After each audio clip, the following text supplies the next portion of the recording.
BIRCH. In full form into balanced iterative reducing and clustering using hierarchy చూద్దాం.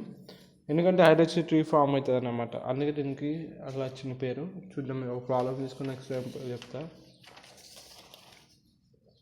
ఇది ఒక unsupervised data mining technique. Unsupervised మీన్స్గా unlabelled డేటాతో machine train చేస్తాం. అన్లేబుల్ data అంటే ఇన్పుట్స్ ఉంటాయి కానీ దానికి కరస్పాండింగ్ అవుట్పుట్స్ అనేవి ఉండవు. దాన్ని అన్సూపర్వైజ్డ్ లెర్నింగ్ అంటారు, అన్లేబుల్ డేటా అంటారు దీన్ని. ఓకే, అన్లేబుల్ డేటాతో మిషన్ ట్రైన్ చేస్తే దాన్ని అన్సూపర్వైజ్డ్ లెర్నింగ్ టైం. ఇది ఏం చేస్తే used to perform hierarchical clustering over particular large data set. Large data సెట్లో ఇది బాగా హెల్ప్ అవుతుంది. ఇప్పుడు ఎగ్జాంపుల్ తీసుకున్నాం. ఇది మనకు ఉన్న ఎగ్జాంపుల్. ఓకే, డేటా పాయింట్స్ ఇచ్చిండు. x1 3,4, x2 2,6, x3 x4 x5 x10 వరకు ఇచ్చిండు. ఇవన్నీ క్లస్టర్ ఏమంటాడు.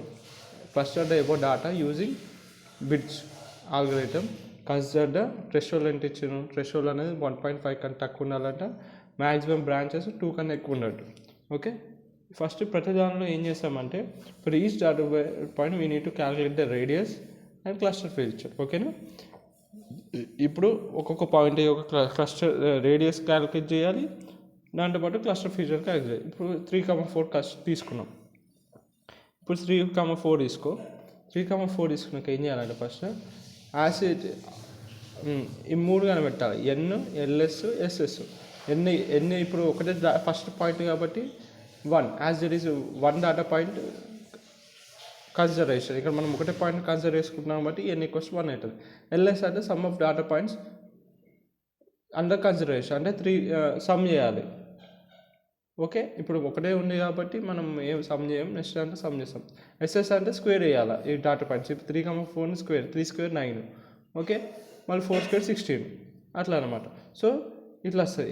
ఎల్ అంటే 1 ఎన్ ఈక్వల్స్ టు 1, ఎల్ఎస్ అంటే సమ్ ఆఫ్ డేటా పాయింట్స్, తర్వాత స్క్వేర్ అంటే ఆ పాయింట్స్ యొక్క స్క్వేర్, 3 స్క్వేర్ 4 స్క్వేర్ ఇట్లా వచ్చింది. సో మన ఫస్ట్ పాయింట్ వచ్చేసింది. ఈ ఫస్ట్ పాయింట్ని అలా పెట్టాలన్నమాట. నేను ఇప్పుడు దీనికి ఇక్కడ బ్రాంచ్ ఇస్తాను. సో ఫస్ట్ పాయింట్ ఏమనుకున్నాం, ఇట్లా ఒక స్క్వేర్ తీసుకున్నాం. సో దీనికి ఒక లీఫ్ వచ్చేస్తుంది. లీఫ్లు ఉన్నాయి కదా, ఇదంట ఒక లీఫ్లో ఇప్పుడు ఏ పాయింట్ వచ్చింది. ఇప్పుడు ఇది ఎక్కడ వరకు వచ్చిందా, ఇక్కడ వరకు అయితే అర్థమైంది కదా. ఇప్పుడు దీన్ని థ్రెషోల్డ్ క్యాలిక్యులేట్ చేయాలి. థ్రెషోల్డ్ ఎట్లా క్యాలిక్యులేట్ చేస్తావు, ఫార్ములా ఉంటుంది. రేడియస్ క్యాలిక్యులేట్ చేస్తే ఆ రేడియస్ థ్రెషోల్డ్ కన్నా తక్కువ ఉంటే లీఫ్లో పెట్టాలంటే ఆ ఫార్ములా రేడియస్ ఫార్ములా ఇట్లా అనమాట. SS by LS square by R by N. So అదే నేను ఇక్కడ క్యాలిక్యులేట్ చేస్తున్నా. ఇది మనకున్న రేడియస్ ఫార్ములా. సో ఈ ఫస్ట్ పాయింట్ ఎట్లనే లీఫ్లోకి వెళ్ళిపోతుంది. ఏది మన ఫస్ట్ పాయింట్, ఏది x1 ఈక్వల్స్ టు 3,4 అయిపోయిందా. ఇప్పుడు x2కి రేడియస్ పనికి వస్తుంది. x2కి ఇప్పుడు ఏమైపోయింది, x2 పాయింట్ ఏంటిది, x2, 2,6 కదా. 2,6లో ఏం చేయాలి, ఇప్పుడు ఎన్ని ఏమైపోతుంది, n ఈక్వల్స్ టు 2 అయిపోతుంది. ఎందుకంటే సెకండ్ పాయింట్ కాబట్టి n ఈక్వల్స్ 2 అయిపోతుంది. ఎల్ఎస్ ఏం చేయాలి, రెండింటిని సమ్ చేయాలి. ముందున్న పాయింట్ ఏది మనకి, ముందున్న పాయింట్ 3,4, ఇప్పుడున్న పాయింట్ 2,6. ఎల్ఎస్ అంటే ఆ రెండింటిని సమ్ చేయాలన్నమాట. సో ఏమొస్తుంది నీకు 5,10 వస్తుంది. ఓకే, ఇట్లా వస్తుంది అనమాట. అర్థమైందా ఎల్ఎస్ ఎట్లా వచ్చిందో. తర్వాత ఎస్ఎస్ క్యాలిక్యులేట్ చేయాలి. ఎస్ఎస్ ఎట్లా ఏం చేస్తావు, స్క్వేర్ చేయాలి. అంటే నేను ముందు నాకున్న స్క్వేర్ ఎంత, 9,16, 9 ప్లస్ ఇప్పుడు 2 స్క్వేర్ ఎంత 4 ప్లస్ కామా వస్తుంది. కామా ఇప్పుడు ముందున్న నాకు ఏంటిది 16 కదా, 16 ప్లస్ ఇప్పుడు 6 6 36 అలా క్యాలిక్యులేట్ చేస్తే నాకు ఎస్ఎస్ వచ్చేస్తుంది. అంటే 13,52. ఇప్పుడు నేను ఈ పాయింట్ని నాకు ఇప్పుడు అన్ని వాల్యూస్ చేస్తున్నప్పుడు ఈ రేడియస్ క్యాలిక్యులేట్ చేసుకోవాలి నేను.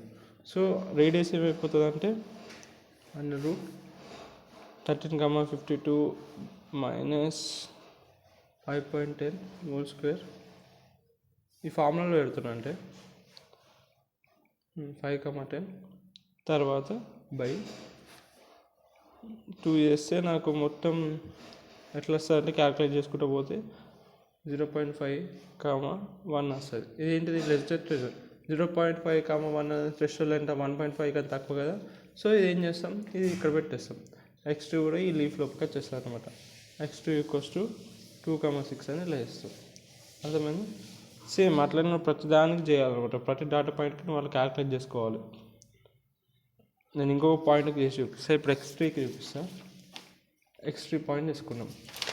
x3 పాయింట్ ఎంత 4, 6, 4, 5 కదా. ఫస్ట్ నువ్వు ఎన్ని ఏమైపోతుంది, థర్డ్ పాయింట్ కానీ ఎన్ని ఎక్కువ వస్తుంది 3 అయిపోతుంది. తర్వాత ఏం చేయాలి, LS క్యాలిక్యులేట్ చేయాలి.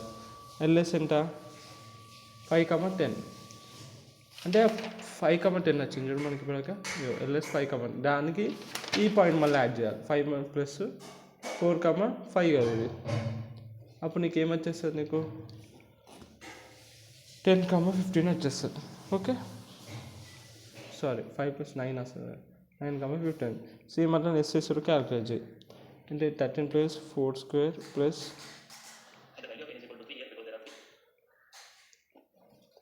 52 + 5², 29, 77 వచ్చింది. ఇప్పుడు మనం రేడియస్ క్యాలిక్యులేట్ చేస్తాం.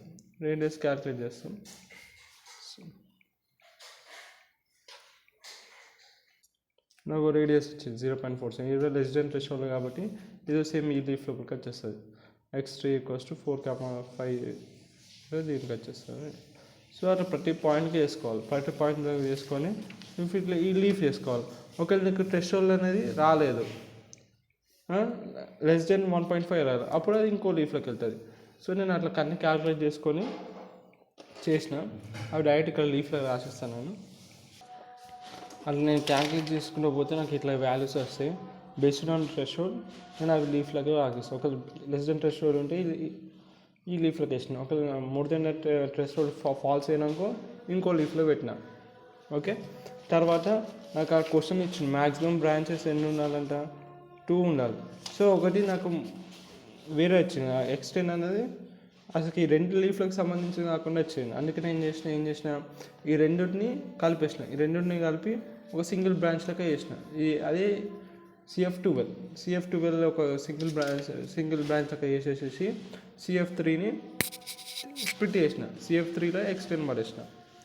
సో అట్లా అనమాట. ఎందుకంటే మ్యాక్సిమం 2 బ్రాంచెస్ అన్నారు కాబట్టి ఇక్కడ ఒక బ్రాంచ్ వచ్చేస్తుంది. ఆ బ్రాంచ్కి ఇదంటే పార్ట్ ఇక్కడికి వచ్చేస్తుంది. అయితే x10 ఈ 2 లీఫ్లకు సంబంధించి కాకుండా వచ్చినాయి కాబట్టి అది ఇంకో బ్రాంచ్ పెట్టేసేసి అది ఎక్కడ పెట్టినా. ఓకే, ఇట్లా చేయాలి.